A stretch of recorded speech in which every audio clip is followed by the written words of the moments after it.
We are Pierre, Lisa, and Tiller, now sailing in French Polynesia in the South Pacific. Subscribe to join our adventures, and we always appreciate your comments to help us make this channel better.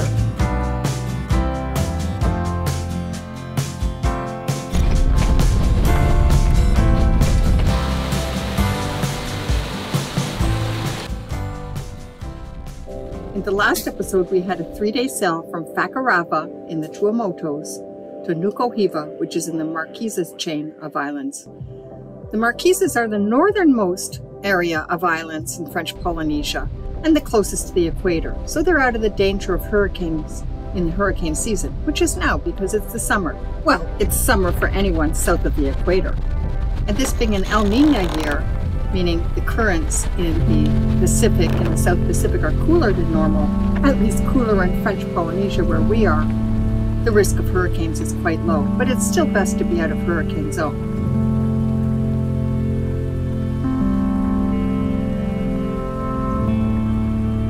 The Marquesas are the most remote archipelago of French Polynesia, and only 6 of the 12 islands are inhabited.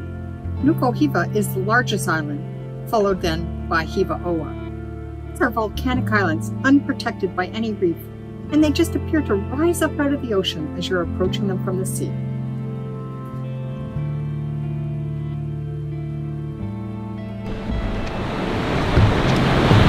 Welcome back to all our friends and viewers to another episode of BioTrek Sailing.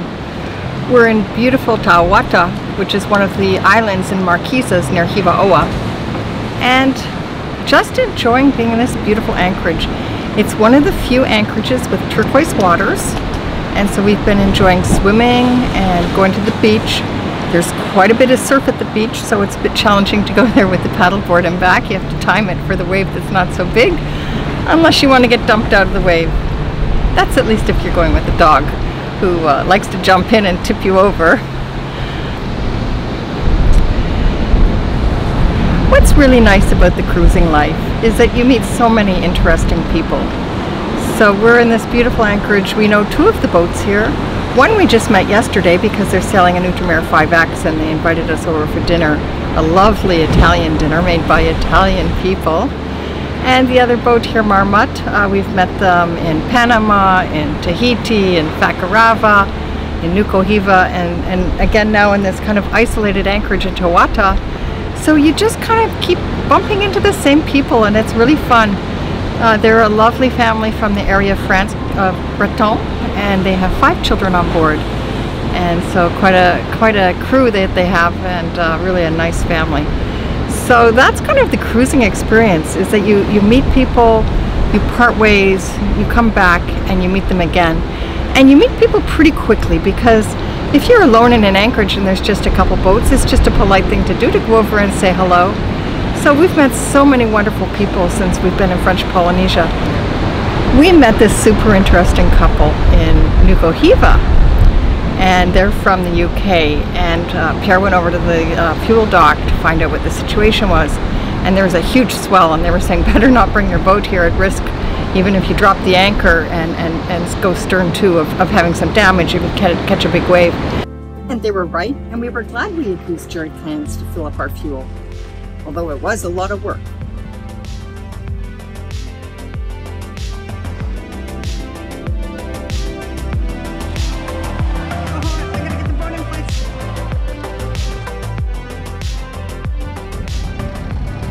So they were filling jerry cans, and we needed to top up with fuel, so they lent us their jerry cans to top up our diesel.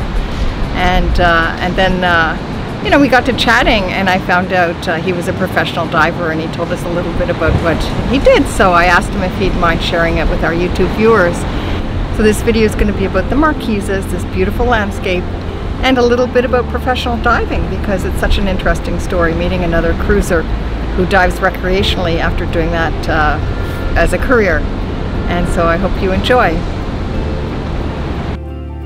When we arrived in Nukuhiva, we anchored in the Bay of Taiohae, which is in front of the main town. The anchorage is always a bit rolly, but it's not too bad when you're in a catamaran. This bay is also known to be the crater of an ancient volcano.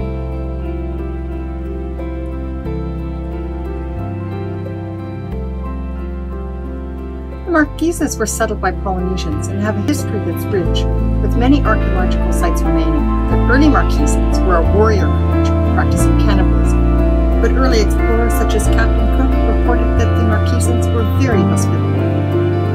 The French annexed the islands in 1842. In the 1890s, Robert Louis Stevenson, the author of Treasure Island and Dr. Jekyll and Mr. Hyde, traveled to the Marquesas and chronicled his voyage. This was the time of many missionaries, and Marquesans were eventually all converted to Christianity, as evidenced by the many churches on different islands. We organized to go diving with our friends who were also divers and anchored in the bay. We went with Nuco Dive and out to a rock that's quite exposed in the ocean. Unfortunately, our dive was cut a little short when Harriet got bitten by a moray, quite a nasty bite on her finger, and so we all went back, but I still got a few good shots.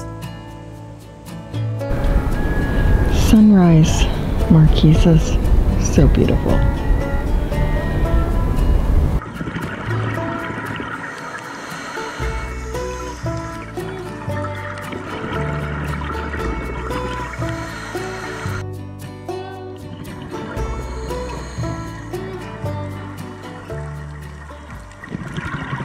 The ride out to the dive site was so interesting, seeing the geography of the island and beautiful rock formations.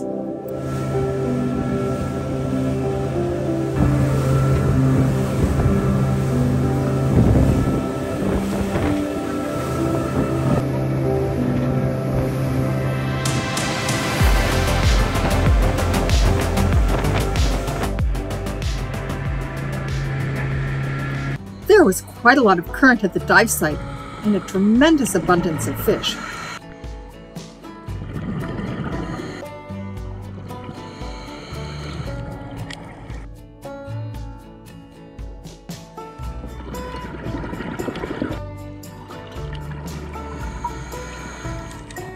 Many thanks to Harriet for most of this video footage. I only got my camera out when we saw this giant octopus, and that's just the time when she got bitten. She was bleeding profusely, and she said it looked green, so it surprised her at first, until it got closer to the surface and it looked red. So we all got out of the water and took her back to the hospital. We're making these videos to share our enjoyment of our ocean world with you. And stay to the end for some extra footage because we don't have Patreon, but we do support a foundation called Alliance to Cure. With 4 stitches in Harriet's finger, we had Russ and Harriet over to Biotrek for dinner, so that we could watch together the movie on Netflix called Last Breath, and so that Russ could explain to us about saturation diving.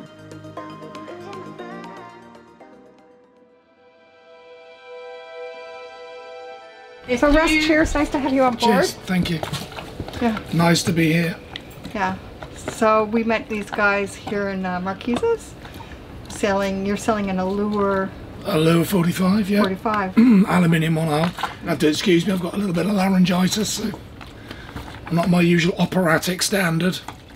I know, but you said you'd had it for months, so I guess I'm safe beside you. I think you'll be safe. I think you'll be safe. It's not infectious.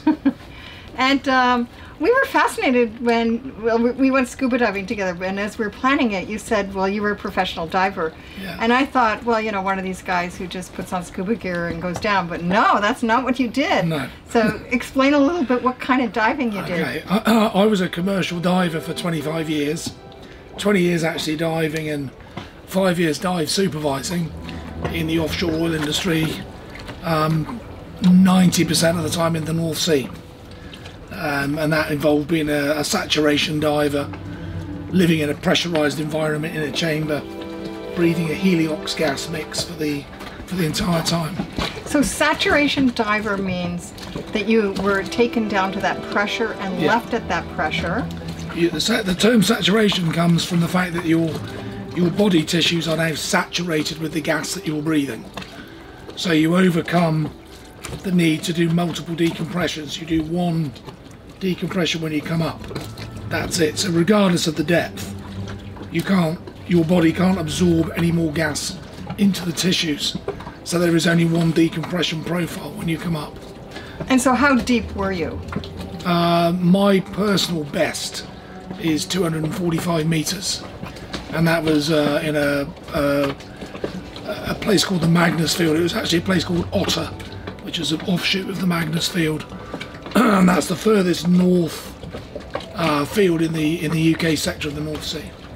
And so what I understood is like you go down in a vessel, right? You live in a chamber on surface on the diving support vessel, just like this. Yeah, but you're still under pressure. But you're on the under surface. pressure. And then they put you down below.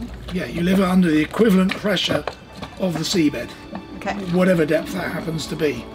So you'll live in a dry environment in that chamber on the vessel, on the diving support vessel, and then a diving bell locks onto the top of the chamber in which you live, and you transfer into that.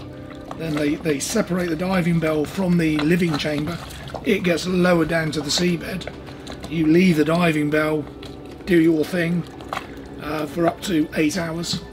And you come back to the diving bell, shut the door, and you get brought back to the surface still at the same pressure as the seabed. And you lock back onto the chamber still at the same pressure as the seabed.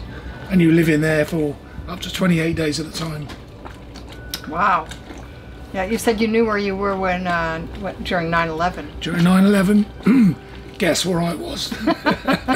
In there, looking at TV through a porthole about the size of one of your winches, about that big. So we're watching the whole thing unfold from inside. So when people say, can you remember where you were when you during 9/11? Yep, I can. And what kind of wildlife or fish life did you see down at those depths? Because there's no light down there, right?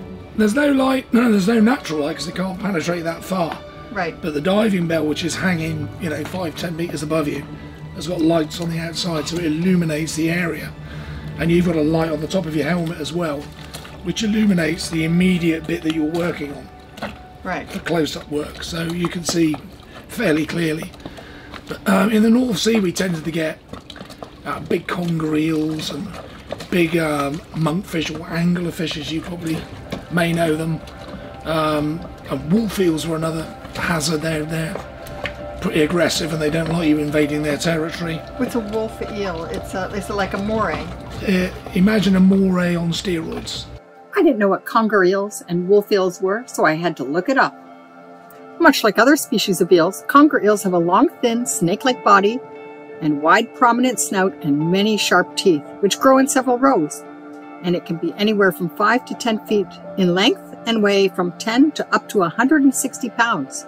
So they usually live among rocks and holes or pits, and they come out of their holes at night to hunt, so they're nocturnal predators. They can be aggressive to humans, and the large specimens pose a danger to divers. They stay near the coast when they're young, and they move toward deeper waters upon reaching adulthood. Interestingly, they only produce once in their lifetime, producing 3 to 8 million eggs, and the eggs are deposited in the open sea at depths between 2,000 and 3,000 meters, so very deep, and both the males and females die after spawning. Once hatched, the larval conger eels begin to swim back to shallow waters where they live until they reach maturity.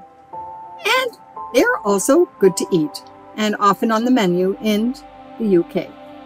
Wolf eels are not true eels because they have pectoral fins, and so they're really more like fish. They can grow up to 8 feet long and weigh 41 pounds. The younger eels are orange and the older ones turn gray. They have very powerful jaws with canine teeth and back molars for crushing prey. They can prey on large fish and mammals such as sharks and seals. They mate for life and they protect the eggs once laid, and helping the water circulate around them to keep them supplied with oxygen. Well, I used to work down in West Africa. The big thing was sharks, obviously. There'd be swarms of hammerheads, which, I've never had a problem with them. They don't, they tend to leave you alone, but I wouldn't want to tempt fate. I wouldn't want to be in the water if I was bleeding. I retired from diving commercially when we decided to do this. That was, I took the decision to stop diving, and we bought the boat, and we've been doing this ever since. We're gathered here to have dinner, and we're going to watch the film The Last Breath, which is about an accident that happened in the type of job. So you're going to tell us what's real and what's not real as we watch the film. I used to work on that vessel. Oh yeah. So I know everybody on the Topaz. I know all the divers involved. I know the dive supervisor involved. He's still a good friend of mine. We used to dive together before we were dive supervisors. He's Canadian, funny enough. And yeah, so I know all the guys on there. Okay, well, I'm looking forward to that. I guess that's a wrap. Any questions, Pierre? So we started watching the movie and the divers are descending the bell and they show a scene like this, and Russ said it really looks like this, all you see in front of your light. The story is about an accident that happened, and it happens during rough seas. So I asked him, do you feel the rough seas when you're in the decompression chamber on this ship? On the surface and it's 18 feet, do you feel it? Weather was rough. Oh yeah. But the North Sea, nothing special. All about it. It's a true story about what happens to the divers below when the ship above loses positioning, twisting their umbilical cords that keeps them with oxygen, hot water, and communications with the diving bell and the surface. So I want my divers back on the belt. So now you would instruct the divers to drop everything. Doesn't matter what you're doing, drop it, get back to the bell. And have you been on an amber like before, Russ? Yeah. Yeah.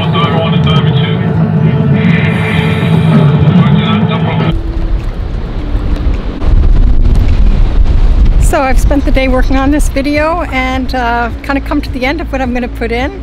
I hope you really enjoyed it. A bit of diving, a bit of stories about the type of people we meet. And stay tuned for some extra content at the end where Russ talks about the accident that he was involved in. Until next time, please stay safe and please subscribe and give us a like.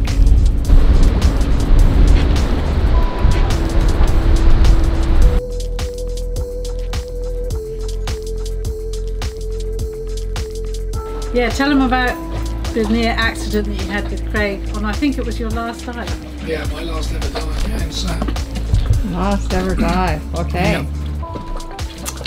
So, we were one breath from death. So me and Craig and another guy called Colin, we were coming to the end of our bell run. This was my last sat. You refer to it as a sat, that short period in that chamber. This was the last time I was going to be in there because I was then going to start my supervisor training. And so it was the last dive of my last sat. And I was the bellman, and the bellman is the guy that stays in the bell and monitors all the gases and looks after everything in the bell while the other two guys are out working on the seabed. And you get them back to the bell safely and square the gear away, and you deal with everything outside of the actual dive at this point. And you take that in turns, that's circulation. One day you'll be bellman, the next day you'll be diver 1, the next day you'll be diver 2, then you'll be back to being the bellman again, because there's 3 men in a team. Anyway, so we were doing this job in the North Sea, and we were installing these big sort of flexible hoses which have like a catenary, like a big S shape. And we just landed one, and the guys had come back to the bell.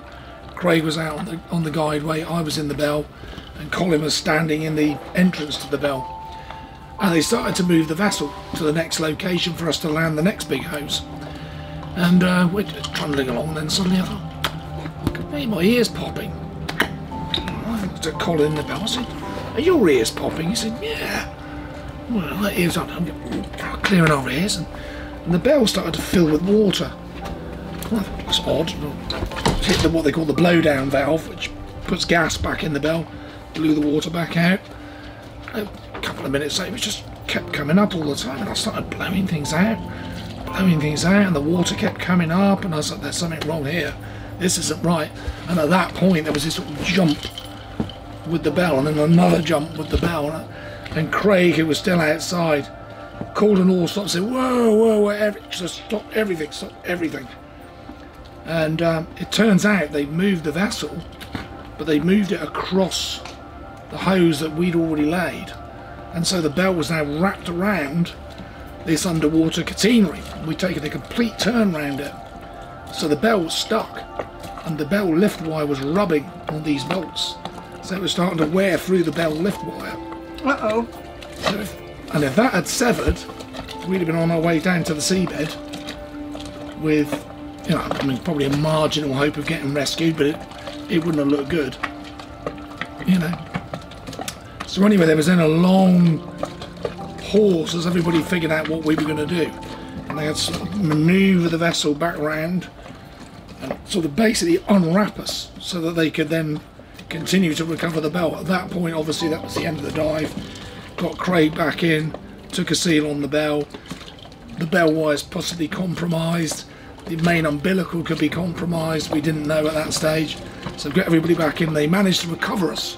And thank God nothing broke, you know, because we'd have been toast, basically. As it goes, it all ended up, you know, all was well and we got back okay. But this is no word of a lie. And I'm not superstitious. I promise you this is absolutely true.